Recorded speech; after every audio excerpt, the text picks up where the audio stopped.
Япон улсын элчин сайдын яам болон JICA байгууллагын төлөвлөл Дундгов аймгийн сайн цагаан суманд ажиллаж Японы засгийн газрын тусламжаар хэрэгжсэн JICA-гийн техникийн хамтын ажиллагааны төсөл болох зах зээл чиглэсэн хөдөө аж ахуйг дэмжих Моншив төслийн үйл явцтай танилцлаа. 2026 онд Кен улсад хэрэгжүүлсэн уг төслийн шив аргачлалыг 60 гаруй улс оронд нэвтрүүлсэн бөгөөд Монголын Сэлэнг, Дархан уул, Дундгов, Өвөр хангай, Төв, Завхан аймаг болон Улаанбаатар хотын онцлог тохируулан боловсруулсан байна. Өрхийн хүнсний ногоо тариалагч, аймаг сумын хүнсний ногооны тариалт хариуцсан мэргэжилтнүүдийг чадваржуулах, зарахын тулд тарих, зарчмаар зах зээл чиглэсэн хүнсний ногоо тариалтыг нэмэгдүүлэх, хөгжүүлэх тогтолцоог бий болгож, хүнсний аюулгүй байдлыг сайжруулахад хувь нэмрээ оруулах зорилготой уг төсөл 2028 оны 11-р сар хүртэл хэрэгжих юм.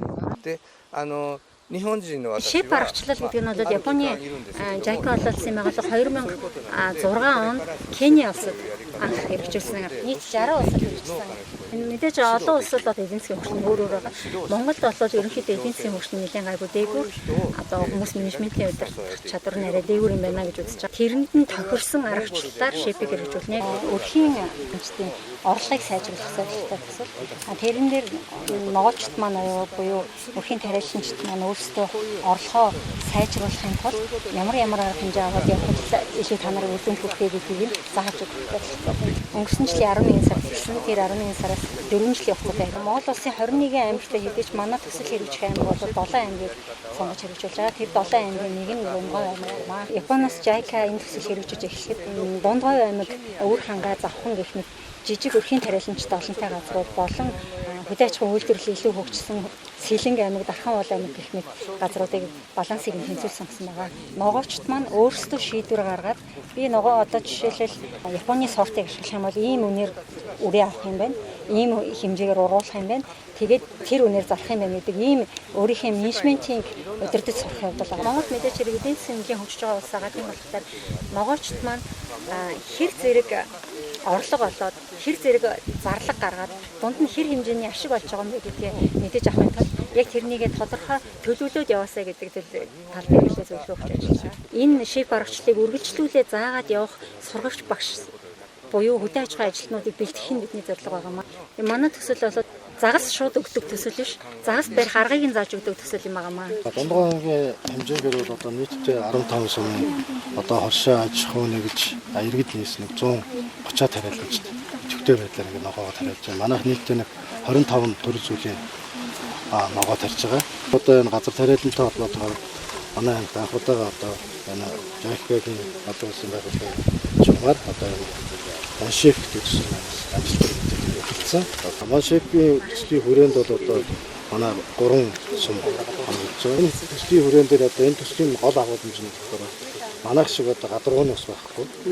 Гүний хөдгөр одоо ингэж тусдаа шийддэг. Ийм аймгийн хөв дээр бол нэг талбайгаас яавал илүү ургацаагүй. гэдэг энэ технологиг хоёрдугаар тус эдийн засгийн үр дүнтэй ингэж хэрэгжүүлж байгаа юм болж байна. Ер нь манай Дундгов аймаг сүүлийн үед одоо салхины хэрчүүл жил ирэх тутмын ихсэж байна. Одоо ингээд нэг хөлөмж барьчлаа гэдэг ингээ яахад байна шүү дээ. Байгаль цагуурын иргэшэл юугээр одоо нэг шуурга давхад нөгөө хөлөмж нь урагдчихдаг. Тэгэхээр энэ газар тариалангийн өвдөр нэлээд нөлөөлж одоо сүүлийн жилүүдэд одоо 90 хэдэн онд бол нэг жилдээ нэг 2-3 шуурганы үзэгдэл ч юм уу тийм гардаг байсан бол одоо ер нь өдөр болгон шүү дээ. Тэгээ байгаль цагуурын одоо уур амьсгалын өөрчлөлтөнд хамгийн их нэрвэж байгаа манай Дундгов аймаг байгаа. Энэ бол малчдаа нөлөөлж малчдаа бол маш ихээр нөлөөлж байгаа.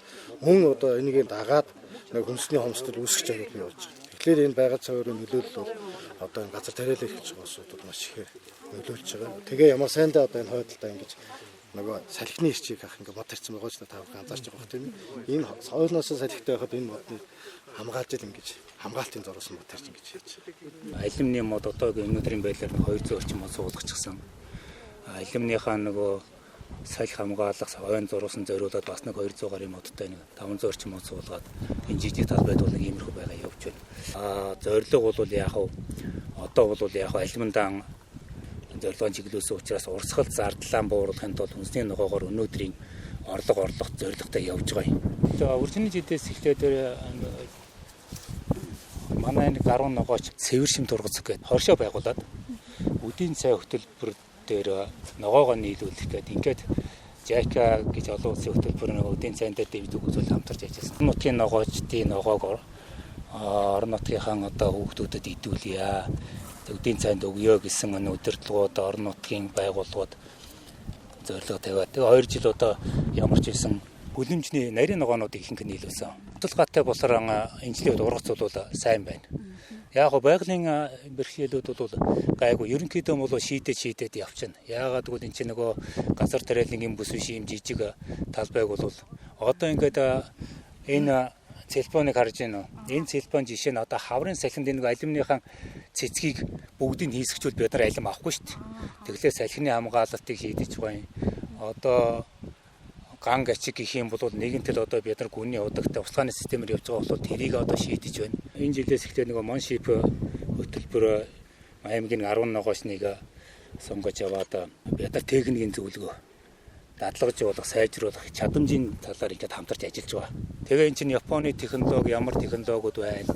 Монголын технологид нэвтрүүлэх, нутагшуулах боломжууд юу байна? Энэний хувьд бол өрхийн тариалан учраас бол мэрэгтийн агроном биш. Тэгэхээр нь бол яг хөгжингөө орнуудын ирж зөвлөгөө өгч байгаа юмд бол авах яг хөгжүүлэх юм бол маш их байна л да.